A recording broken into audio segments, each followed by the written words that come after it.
Ils l'ont traîné hors de sa voiture, l'ont accablé de mensonges déguisés en justice et l'ont poussé jusqu'à ce que la vérité sur qui il était apparaisse à la surface. Cela s'est produit par une nuit calme et humide à Bâton Rouge, en Louisiane. Les rues étaient silencieuses, interrompues seulement par le scintillement rythmé des feux de circulation projetant leur lueur du rouge au vert, du vert au jaune. Jamal Winslow, un procureur adjoint américain chevronné, venait de terminer un dîner avec des collègues. Ses pensées n'étaient pas tournées vers les litiges ou les violations des droits civiques, mais simplement vers le confort tranquille de la maison. Cela a changé en un instant. Des lumières rouges et bleues clignotaient dans son rétroviseur, traversant l'obscurité comme un présage. Jamal soupira, changea de voix et s'arrêta. Il attrapa son portefeuille avec le calme mécanique de quelqu'un qui avait déjà fait cette danse. Il n'avait pas accéléré. Il n'avait pas allumé de lumière. Il n'y avait pas de loi enfreinte, seulement un système qui n'avait jamais besoin de raison. Et Jamal, aussi expérimenté soit-il, savait qu'il ne fallait pas espérer que ce soit juste. 2 agents sont sortis du véhicule de patrouille. L'officier Kyle Driscoll s'est approché du côté du conducteur grand, large, avec sa posture d'ancien militaire. L'agent Brent Kessler se tenait près de la fenêtre du passager au plus maigre, plus froid, avec l'air de quelqu'un prêt à se battre. Licence et enregistrement, a demandé Driscoll, la voix coupée et dénuée de courtoisie. Jamal remit les documents, ses mouvements réguliers.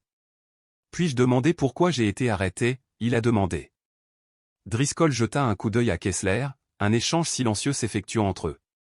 Le feu arrière est éteint, répondit-il catégoriquement. Le front de Jamal se plissa. C'était un mensonge. Sa voiture avait passé le contrôle technique il y a quelques jours et le reflet du rétroviseur confirmait que ses phares fonctionnaient très bien. Es-tu sûr de ça? Demanda Jamal en gardant une voix mesurée. Quelque chose dans l'expression de Driscoll se durcit. Il se pencha. Monsieur, sortez du véhicule. Une tension froide s'est déployée à l'intérieur de Jamal. Il avait engagé trop de poursuites dans des affaires qui commençaient ainsi, des arrêts de routine se transformant en quelque chose de plus sombre. Son instinct l'incitait à la prudence. Sa formation juridique lui a rappelé ses droits. Je ne sortirai pas tant que vous n'en expliquerez pas la raison, dit-il fermement.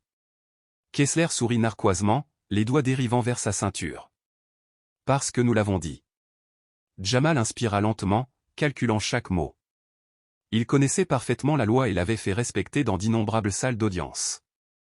J'ai le droit de savoir pourquoi on me demande de sortir de mon véhicule. Sans motif probable, il s'agit d'un ordre illégal. Le moment s'est brisé. La patience de Driscoll s'est brisée. Il ouvrit la porte et attrapa le poignet de Jamal. La ceinture de sécurité tira contre la poitrine de Jamal alors qu'il était tiré vers l'avant. « Qu'est-ce que tu crois faire » aboya Jamal, luttant contre l'étreinte. Driscoll ne dit rien. Sa prise se resserra. Puis Kessler s'avança, saisissant l'autre bras de Jamal et le tirant derrière son dos. Du métal froid s'enfonça dans ses poignets lorsque les menottes se refermèrent. « Vous résistez » marmonna Driscoll. Jamal a été plaqué contre le capot de sa propre voiture, abasourdi non pas de peur, mais d'indignation. Ils essayaient de l'humilier, de le briser, de transformer la vérité en fiction. Mais ils ne savaient pas à qui ils avaient affaire. La salle d'audience du palais de justice de la paroisse d'East Bâton Rouge bourdonnait de la mécanique silencieuse de la bureaucratie, des papiers mélangés, des murmures sourds, une toux occasionnelle. Mais sous la surface, la tension couvait. Jamal Winslow était assis rigidement à la table de la défense, habillé et silencieux. Il n'était pas procureur aujourd'hui. Il ne défendait pas de requête ni de cause de principe. C'était lui l'accusé. Accusé de résistance à une arrestation, d'obstruction et de conduite désordonnée aux pures inventions d'un récit construit pour protéger une mauvaise conduite. Il comprenait mieux que quiconque, la vérité n'avait de sens que si elle pouvait être prouvée.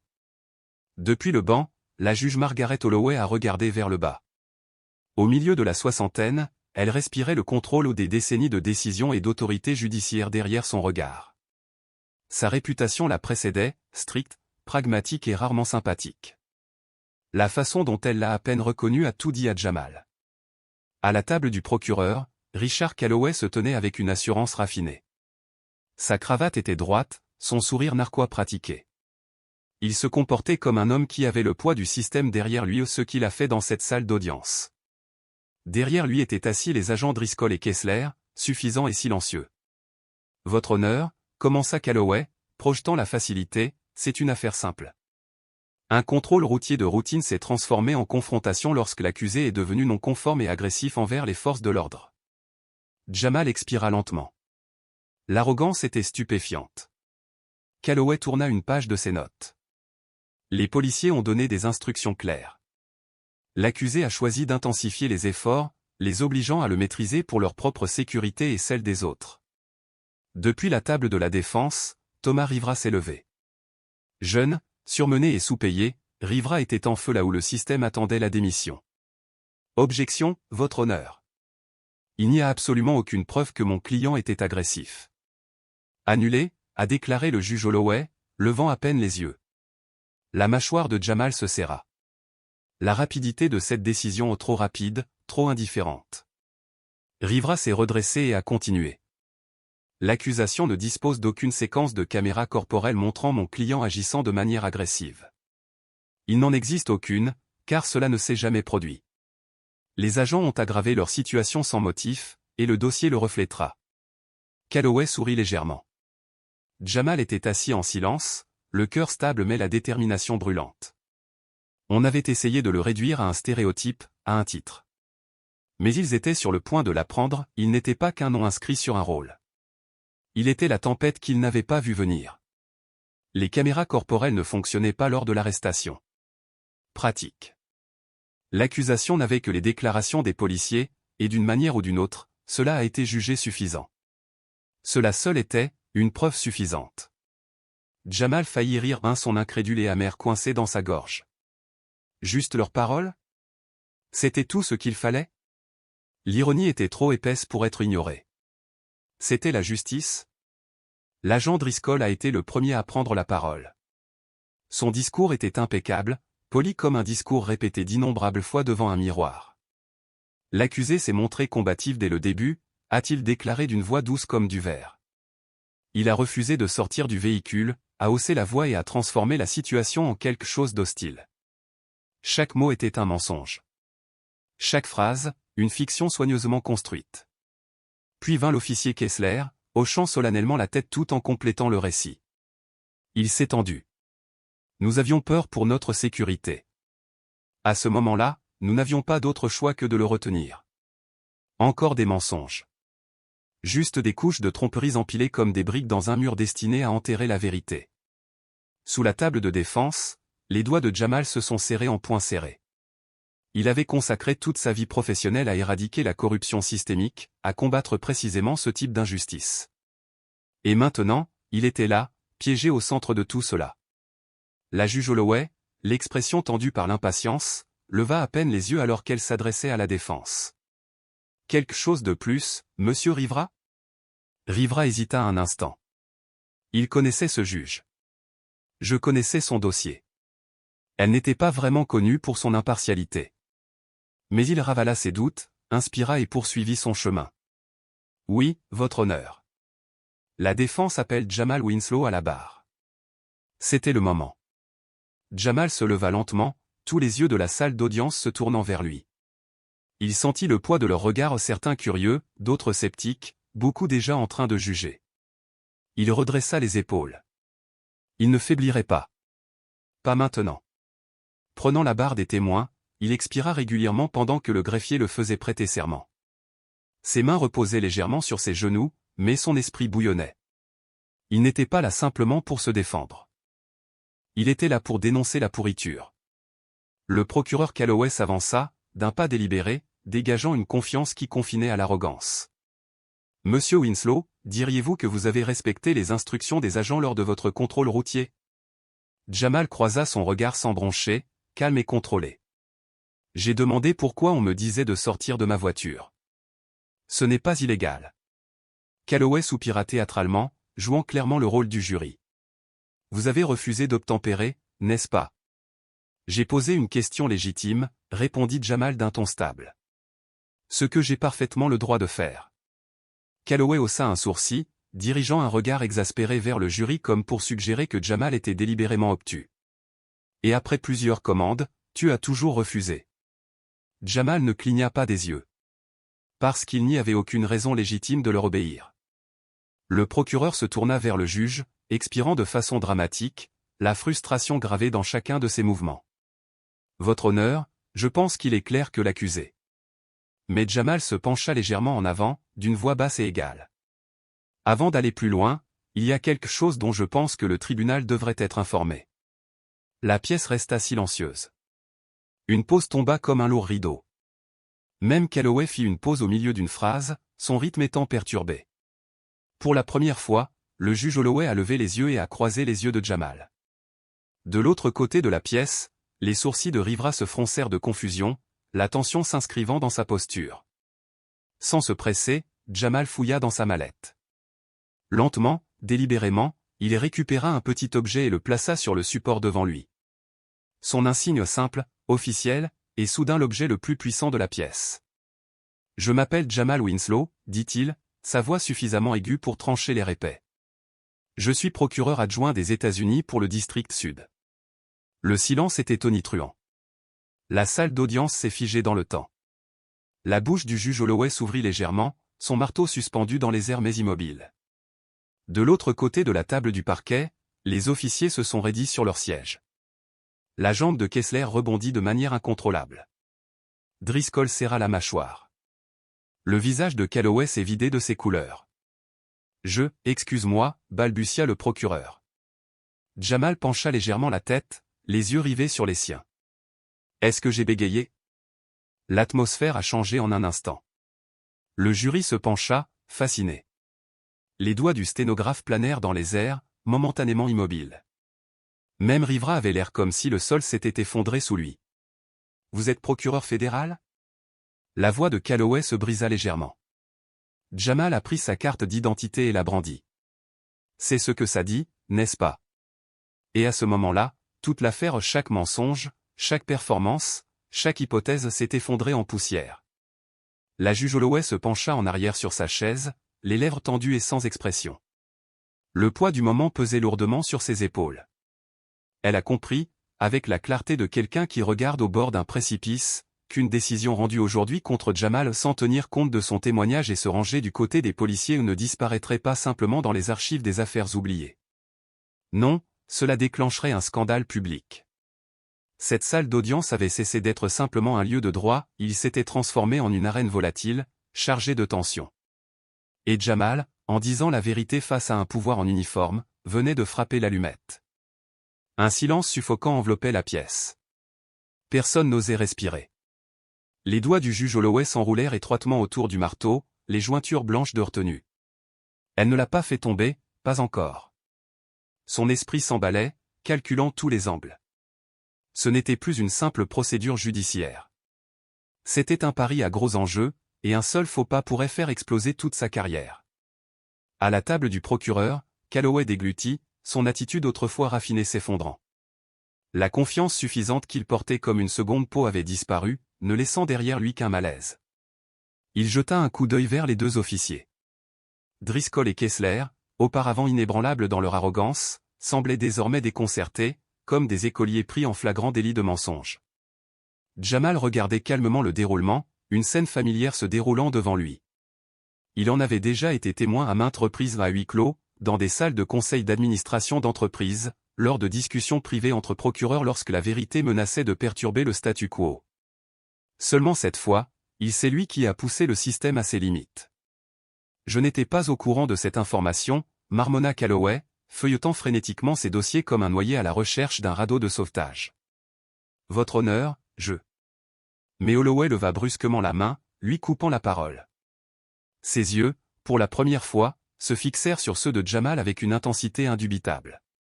Sa présence dans cette salle d'audience n'était pas seulement perturbante, elle était dangereuse. Un procureur fédéral arrêté à tort, humilié et presque réduit au silence, comment cela a-t-il pu passer inaperçu? Si Jamal n'avait pas pris la parole, il aurait pu être réduit à une simple statistique oubliée. Et elle le savait. Elle l'a ressenti. Son regard se tourna lentement vers les officiers. Driscoll et Kessler se redressèrent sur leur siège, dans une posture rigide, comme des enfants attendant une réprimande. Les fissures dans leur armure commençaient à apparaître. Est-ce que l'un de vous souhaite modifier ses déclarations? demanda-t-elle d'une voix égale, même si sa voix avait un ton nouveau et plus aigu. Silence. Un tremblement dans leur détermination. Jamal l'a vu. Les doigts de Driscoll se contractèrent contre son genou, signe de nervosité. Kessler se tourna vers Calloway, les yeux suppliants, comme si l'avocat pouvait d'une manière ou d'une autre réécrire le passé. Avant qu'il puisse parler, Jamal se pencha en avant et prit la parole. « Votre honneur, commença-t-il clairement, j'aimerais demander au tribunal d'extraire les journaux d'appel de la nuit où j'ai été arrêté. » L'effet fut immédiat. Calloway grimaça, son visage pâlissant. Ce n'était pas du bluff, Jamal savait exactement ce qu'il demandait. Si les agents avaient enregistré un appel radio avant le contrôle routier, leur histoire sur le feu arrière cassé pourrait tenir la route. Mais s'il n'y avait aucun dossier, alors le mensonge commençait bien avant le tribunal. La juge Holloway l'observa, son silence se transformant en quelque chose de lourd. Elle était coincée. Refuser la demande reviendrait à enterrer sciemment des preuves. L'approuver reviendrait à donner à Jamal l'outil même qui pourrait démêler toute l'affaire et peut-être sa propre réputation. Au bout d'un moment, elle s'éclaircit la gorge. Demande accordée. Driscoll expira brusquement, la tension brisant visiblement son sang-froid. À côté de lui, Kessler bougeait sur sa chaise, la mâchoire serrée par l'effroi. Il pouvait le sentir maintenant le début de la fin. Jamal se pencha en arrière, mais le combat était loin d'être terminé. Cette affaire ne resterait pas cantonnée aux 4 murs de la salle d'audience. Au dernier rang, un jeune reporter du défenseur de bâton rouge a tapé furieusement, les yeux écarquillés derrière des lunettes à monture métallique. À la tombée de la nuit, l'histoire faisait déjà des vagues. Au matin, c'était une tempête de feu nationale. Le procureur fédéral arrêté à tort à bâton rouge. Des officiers corrompus exposés lors d'un témoignage en direct. Juge sous surveillance pour partialité à l'égard du procureur du gouvernement noir. Les réseaux sociaux se sont illuminés d'images de téléphones portables filmés à l'intérieur de la salle d'audience des clips granuleux capturant le moment précis où Jamal a sorti son insigne, désormais un symbole viral de la vérité face à l'injustice. Les présentateurs de journaux ont débattu des échecs du système, se demandant combien d'autres avaient été réduits au silence ou combien n'avaient pas la plateforme que Jamal avait pour riposter. Mais le changement le plus sismique ne s'est pas produit dans les gros titres ou les hashtags, il s'est produit à bâton rouge même. Et cela ne faisait que commencer. Les organisateurs communautaires n'ont pas attendu que justice arrive, ils ont agi. Des rassemblements ont éclaté à travers la ville, leurs chants résonnant dans les rues comme un battement de cœur exigeant d'être entendu. Les manifestants se sont rassemblés devant le palais de justice, leurs pancartes levées haut, leurs voix unies pour appeler à la responsabilisation. Dans les coulisses, les avocats des droits civiques se sont penchés sur les anciennes décisions rendues par le juge Holloway, disséquant chaque mot, à la recherche d'un modèle, la preuve d'un préjugé systémique plus profond. Et puis, comme un éclair dans le silence, survint le véritable choc, une fuite. Un lanceur d'alerte anonyme a divulgué des documents internes à la police. Des courriels entre agents ont fait surface, remplis de conversations informelles sur la manière d'encadrer les contrôles routiers suspects et de manipuler le langage pour justifier ce qui ne pouvait pas l'être. Puis sont venues les déclarations, d'abord quelques-unes, puis davantage de conducteurs noirs racontant des histoires étrangement similaires, arrêtés, cités pour des violations fantômes et menacés d'arrestation lorsqu'ils osaient protester. Soudain, il ne s'agissait plus seulement de Jamal Winslow. C'était plus gros. Il s'agissait d'un système qui fonctionnait dans l'ombre depuis des années, sans contrôle ni contestation. Et maintenant, les projecteurs étaient implacables. Mais ceux qui sont au pouvoir? Ils n'étaient pas prêts à se rendre sans combattre. La réaction a été rapide. Les autorités municipales se sont empressées de contenir les retombées. Le service de police a publié une déclaration soigneusement aseptisée pleine de vagues assurances. Le bureau du juge Holloway? Silence. Les appels sont restés sans réponse, les portes fermées au sens figuré et peut-être littéralement. Quelques jours plus tard, la police de Bâton Rouge a annoncé une enquête interne. Mais ceux qui connaissaient le scénario connaissaient la vérité, il s'agissait d'un acte performatif, d'un geste temporaire destiné à apaiser le public sans jamais passer à la vitesse supérieure d'une véritable réforme. Jamal avait déjà vu ce schéma auparavant. Une explosion d'indignation, une vague de réponses officielles, puis un lent retour au statu quo.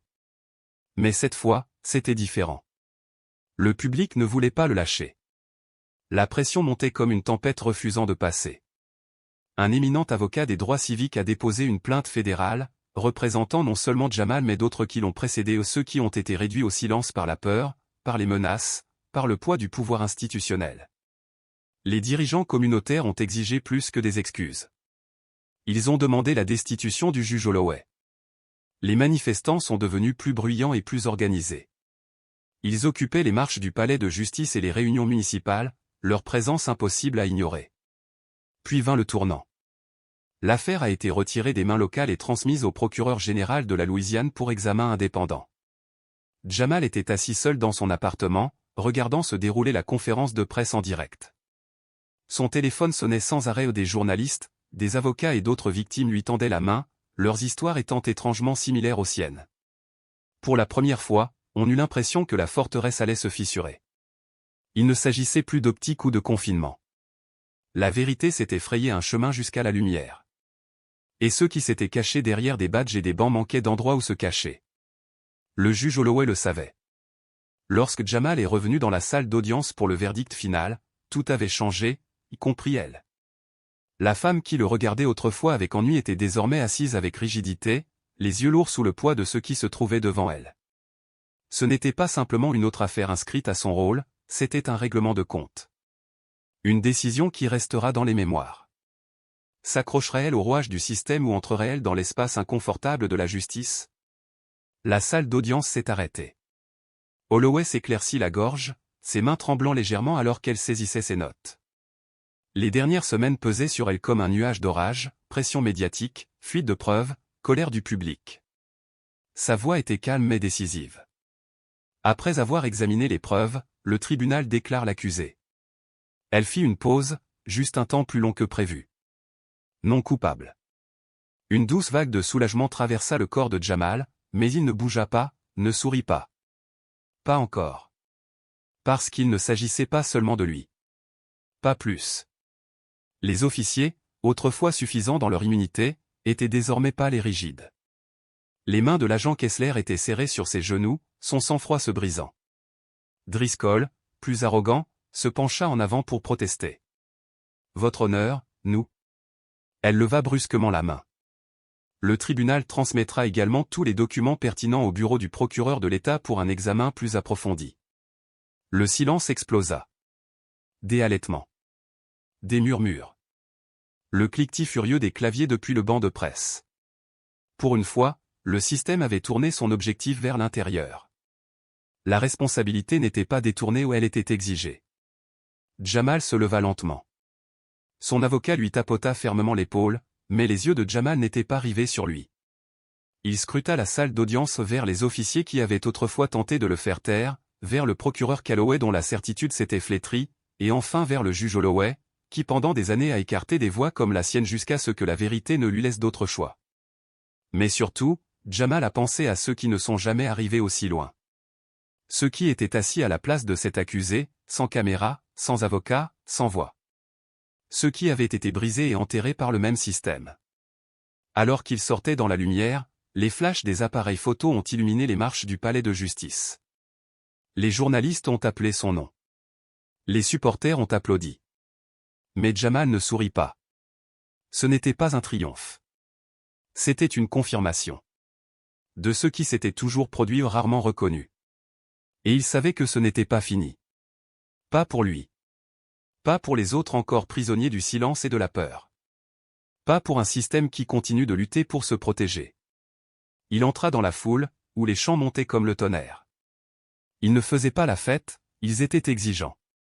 Parce qu'une affaire, une victoire, un seul titre ne suffisait pas. Et maintenant, le monde regardait. Alors si cette histoire vous a ému, ne serait-ce qu'un instant, demandez-vous, combien d'autres sont encore enterrés? Combien de noms restent inexprimés, combien de vérités restent inavouées? Il ne suffit pas de constater l'injustice. Nous devons y faire face. Parlez-en. Tenez-vous contre cela. Partagez cette histoire. Soyez bruyants. Faites attention. Car plus les yeux restent ouverts, moins les mensonges peuvent survivre. Et c'est là que commence le véritable changement.